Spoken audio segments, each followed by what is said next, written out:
Before the potato ruled European tables, there was another root that kept people alive through brutal winters, bad soil, and hard times.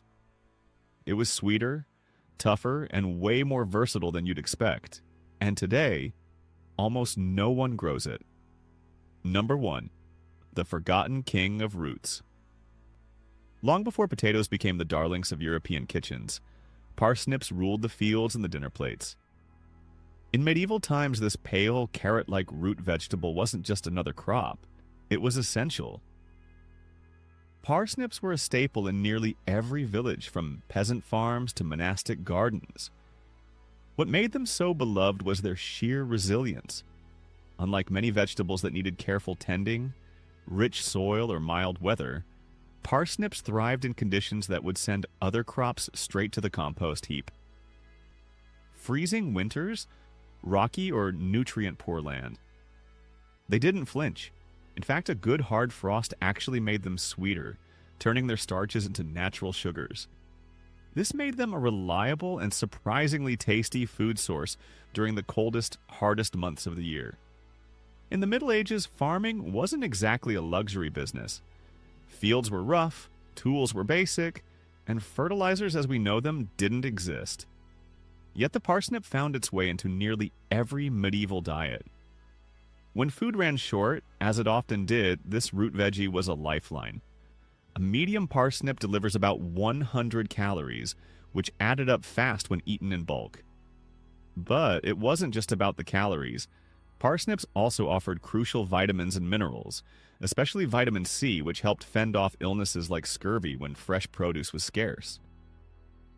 The potassium in parsnips supported muscle function, which was a big deal for people doing hard labor daily. Culinarily, the parsnip was a medieval multi-tool. It could be mashed just like a potato, roasted with meat, tossed into stews, or even used in sweet dishes thanks to its sugary kick after a frost. When refined sugar wasn't widely available, parsnip stepped in to sweeten pies, porridges, and baked goods. Some cooks even used parsnip mash as a filling or thickener for cakes and tarts. It was cheap, versatile, and satisfying. Everything a medieval cook could want. Parsnips weren't just practical, they were also valued. They show up in medieval tax records where farmers were often required to give a portion of their parsnip harvest to their lords or the local church. That's a big indicator of how central this vegetable was. If something ends up in your taxes, it's not just a side dish, it's a pillar of the economy. Monasteries across Europe cultivated large plots of parsnips, especially to feed the sick, the poor, and travelers. They knew that having a stash of this tough little root meant food security. Storage was another bonus. Before refrigeration, keeping food fresh was tricky, but parsnips offered a clever solution. You didn't have to harvest them all at once. You could leave them in the ground and pull them out when needed, even in the middle of winter. This low-maintenance storage method meant less spoilage and more reliable meals throughout the year. In every way that counted, nutrition, durability, ease of use, the parsnip was a quiet hero of medieval life. Number 2, the original power grain. Let's talk about Emmer wheat, one of the oldest cultivated grains known to humans, and an absolute powerhouse in medieval Europe. Emmer, also known as farro in some parts today, wasn't just some background cereal, it was the backbone of the medieval diet, especially before modern wheat varieties took over. What made it so essential was its incredible resilience. Unlike today's high-maintenance crops, Emmer could thrive in tough conditions: rocky soil, minimal rainfall, and barely any fertilizer. Medieval farming tools were crude and the soil quality was often poor, but Emmer didn't seem to care. It kept growing season after season when other crops might have failed. Nutritionally, Emmer was a beast. It had roughly 30% more protein than today's standard wheat, which is a big deal when you're talking about a time when meat was rare and diets were heavy on grain. On top of that, it was rich in essential minerals like iron, zinc, and magnesium. Things people really needed to stay strong, especially when most of the population was engaged in hard physical labor, whether working in fields, building roads, or hauling stone for churches and castles. A single serving of Emmer-based bread could go a long way in keeping someone full and energized through a long, cold day. But this wasn't the fluffy, soft bread we think of today. Emmer bread was dense, dark, and heavy. In fact, it was so filling that one slice could serve as a meal. You can forget about slicing into a light ciabatta roll. This was more like a bread brick. And people didn't just eat it, they paid with it. Emmer was so central to life that it became a form of currency. Instead of handing over coins, peasants would pay their dues to landowners in sacks of grain. It was reliable, storable, and had real value. The downside: it was tough to process. Unlike modern wheat that sheds its husk easily, Emmer clings to its outer shell. That made threshing and milling more labor-intensive, which eventually became a problem as more efficient grains came onto the scene. With the rise of industrial farming, Emmer's stubborn husk made it less attractive for the large-scale processing, and it slowly faded into obscurity. Still in its prime, Emmer wheat was indispensable. It provided the calories that fueled everyday life in medieval Europe. For centuries, it was what people survived on, not just in times of feast, but especially during lean seasons. It might not have looked fancy, and it certainly wasn't easy to deal with, but Emmer was dependable. That kind of reliability in a world full of uncertainty made it a true staple. The original power grain that built the Middle Ages from the ground up. Number 3, the mussel bean. In medieval Europe, broad beans, also known as fava beans, weren't just a side dish. They were a cornerstone of daily nutrition and agriculture, a true superfood of the time. While today we associate protein with meat, cheese, or expensive supplements, back then the humble broad bean quietly carried the weight of feeding an entire continent. Rich in plant-based protein, fiber, iron, magnesium, and B vitamins, these beans were a nutritional powerhouse for both peasants and nobles. They were one of the few foods that transcended social classes. Excavations of medieval latrines and trash pits reveal broad bean remains from the homes of farmers to the halls of royalty. It wasn't just availability, it was necessity. Unlike meat, which was expensive and often scarce for the poor, beans were easy to grow, store, and prepare.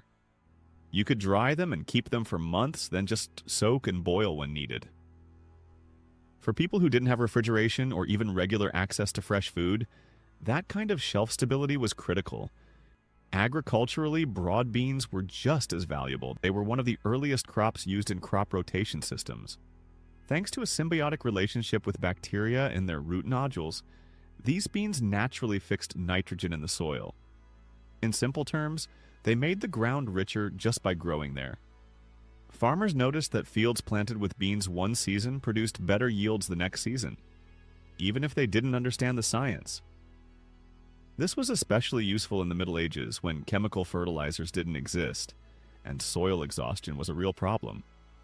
Protein-wise, broad beans were incredibly efficient. 1 hectare of fava beans could produce nearly 700 kilograms of dry beans, translating to more than 200 kilograms of pure protein. Compare that to animal farming, which required far more land, feed, and labor to produce the same nutritional output. In some regions, especially in England and France, growing beans was not just encouraged, it was required by law. Some local governments even enforced regulations mandating that beans be planted in every household garden. That speaks volumes about how crucial they were. In the kitchen, they were nothing if not versatile. Fresh young beans could be eaten raw straight from the pod. Dried beans were typically soaked overnight, then simmered into soups, stews, or thick porridges.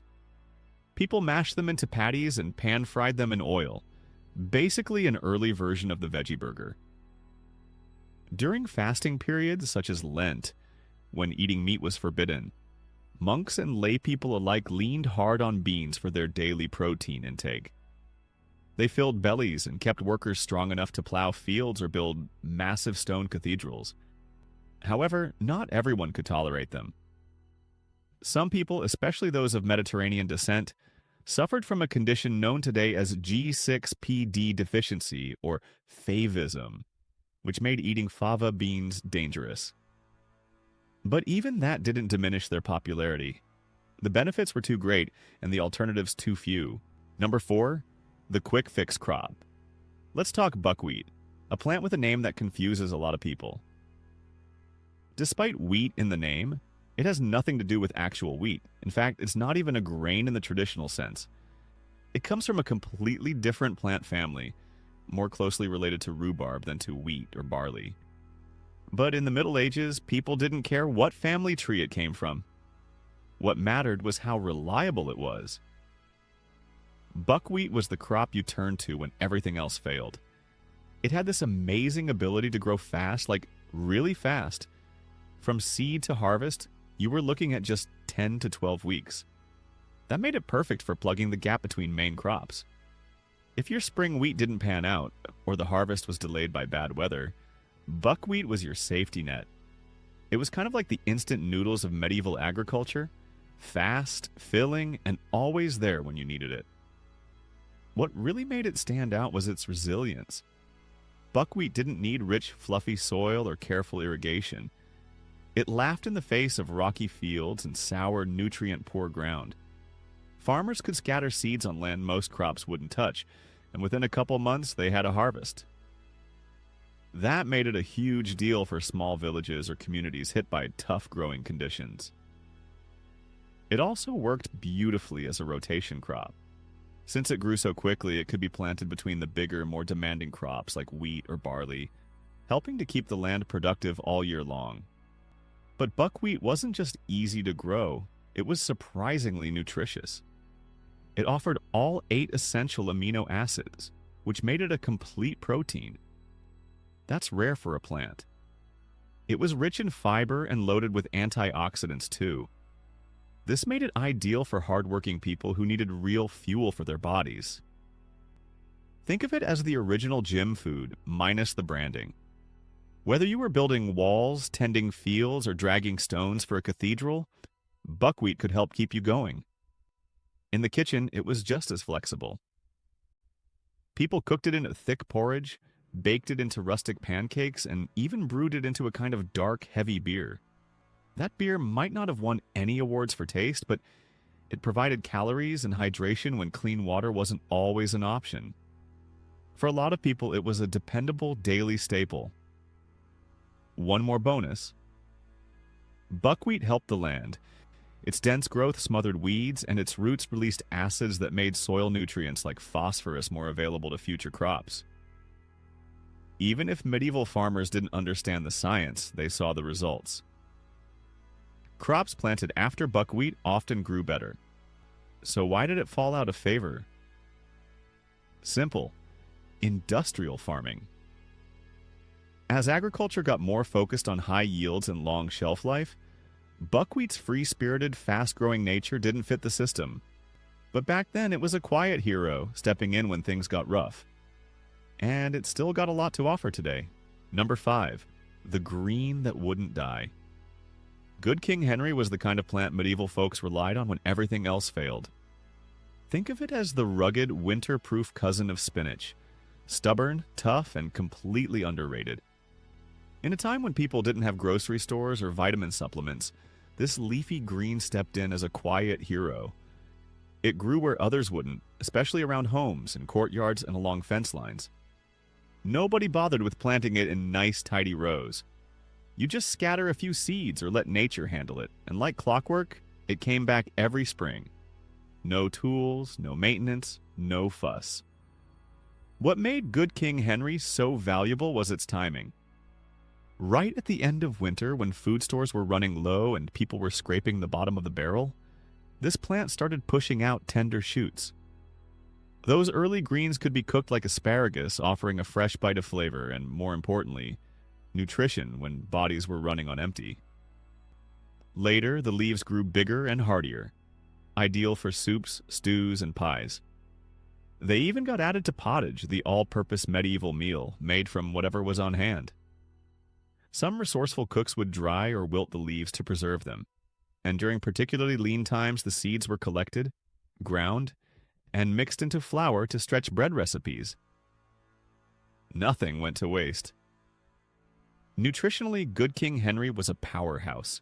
It had loads of vitamin A, which helped with vision and immune defense, and vitamin C, which was essential for preventing scurvy, a real concern during long, dark winters. It also packed iron, calcium, and potassium. These weren't bonus features. They were vital when the average diet relied so heavily on grains and preserved foods. The plant's ability to deliver all that in the harshest seasons made it more than just useful.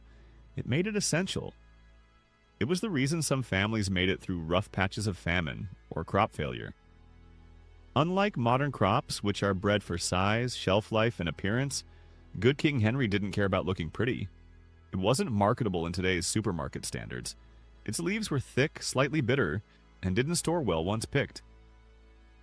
That might explain why it started vanishing by the 19th century when agriculture began focusing on mass production and visual appeal. But for centuries before that shift, it was a dependable food source for everyone from poor villagers to monastery gardens. It didn't just grow, it came back year after year like clockwork. That kind of self-sufficiency made Good King Henry a living insurance policy for medieval households.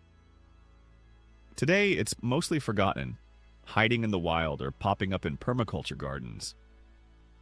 But back then, it was one of the few things standing between people and real hunger when the snow hadn't melted and the pantry was bare.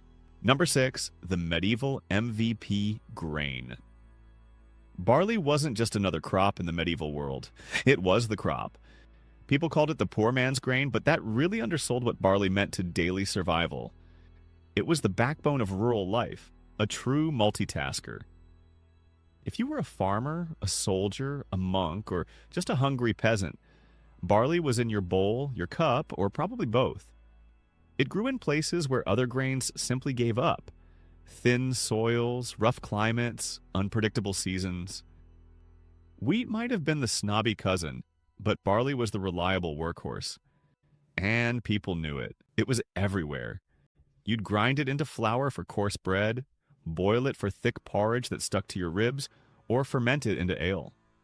And let's be real. In the Middle Ages, beer wasn't a luxury. It was a necessity.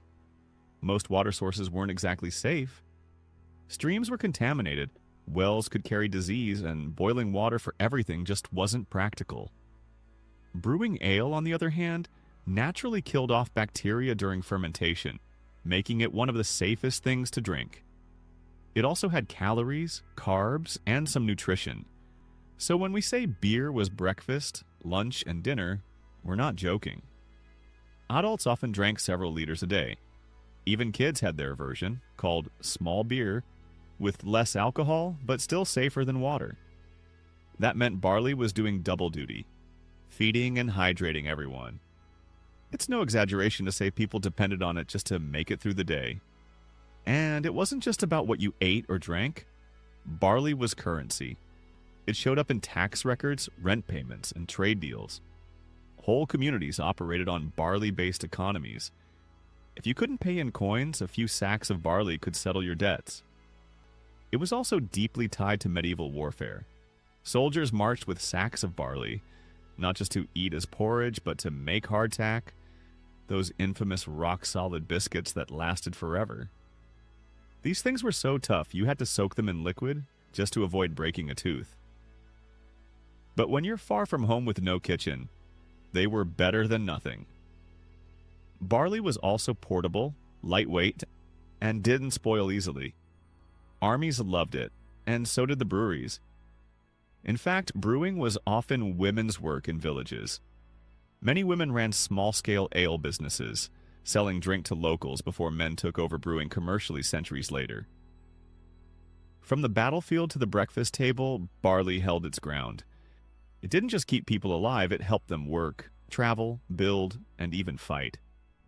That's why calling it the MVP grain of the medieval world isn't an exaggeration. It was everything. Number 7, superfoods before it was cool. Long before Instagram health gurus and overpriced smoothie bowls, medieval people were surviving and thriving on a set of foods we'd now call superfoods, though they'd probably just call them dinner. We're talking about real tough crops that didn't need perfect soil or high-tech farming. They fed entire villages through brutal winters, failed harvests, and even plagues. What's wild is that many of these plants did more than just feed people. They actually made the land better too. That's not just food, that's survival engineering. Take fava beans, for example. While they were providing much needed protein in a mostly meatless diet, their roots were busy fixing nitrogen in the soil, making the land more fertile for the next crop. These beans didn't just fill bellies, they literally regenerated farmland. That's like eating a burger that also improves your backyard. Buckwheat worked a different kind of magic. It grew crazy fast, harvest ready in just 10 to 12 weeks, making it a perfect safety crop when others failed. Its dense root network stopped erosion and kept weeds in check. Plus, it released acids into the soil that made phosphorus more accessible to future plants. It was like having a natural fertilizer and weed killer built in. Medieval farmers might not have known the science, but they knew their crops grew better after buckwheat. That's field-tested knowledge passed down by watching what actually worked. Then there's Emmer, the OG grain. This ancient wheat variety could survive on rocky, nutrient-poor soil and still produce consistent harvests. In a time when plowing was done with wooden tools and fertilizer was rare or non-existent, that kind of resilience was priceless. Emmer wasn't just rugged, it was packed with nutrients. More protein than modern wheat. Plus iron and magnesium. It didn't make light, fluffy bread, but it made dense loaves that stuck to your ribs and kept workers going through long, back-breaking days. Parsnips were another unsung hero. They didn't need much attention, and they got even better after the frost. Sweeter, more flavorful, and easier to store. Families could just leave them in the ground through winter and dig them up when they needed food. They were like a natural underground pantry. Plus, they were versatile. Roasted, mashed, baked into desserts. Imagine surviving winter with no fridge, no canned goods, and no supermarket, but knowing you had parsnips waiting in the frozen earth. Sweeter than ever. Barley might just be the most underrated of them all. It wasn't just turned into bread and porridge, it was the key to safe drinking. Medieval water sources were often contaminated, but beer made from barley was boiled during brewing, making it safe. That meant barley wasn't just food, it was hydration. People drank it daily, including kids, in a diluted form. On top of that, barley was calorie-dense and full of fiber. A pound of it could deliver more than 1,600 calories, essential in an age where people burned through energy just to stay alive. Then there's Good King Henry, the wild leafy green that grew back year after year without fuss. It was packed with vitamins and minerals that were hard to come by in winter. Vitamin C to fight scurvy, iron for energy, calcium for bones. You didn't need to sow it each season. You just protected it and maybe scattered a few seeds. It was the kind of plant that knew how to survive, just like the people who depended on it. Now, centuries later, these crops are making a quiet return. Not because they're trendy, though they are, but because modern farming is facing challenges eerily similar to those of the medieval world.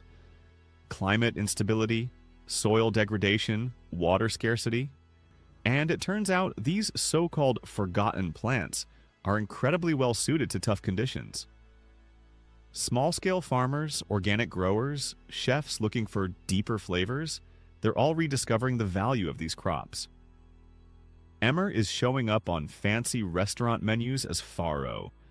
Brewers are experimenting with ancient barley strains. Buckwheat's making a comeback in gluten-free flours and traditional pancakes. Even parsnips are showing up roasted and drizzled in truffle oil. What's more, these foods actually taste like something. Earthy, rich, full-bodied. They weren't engineered for uniformity or shelf life.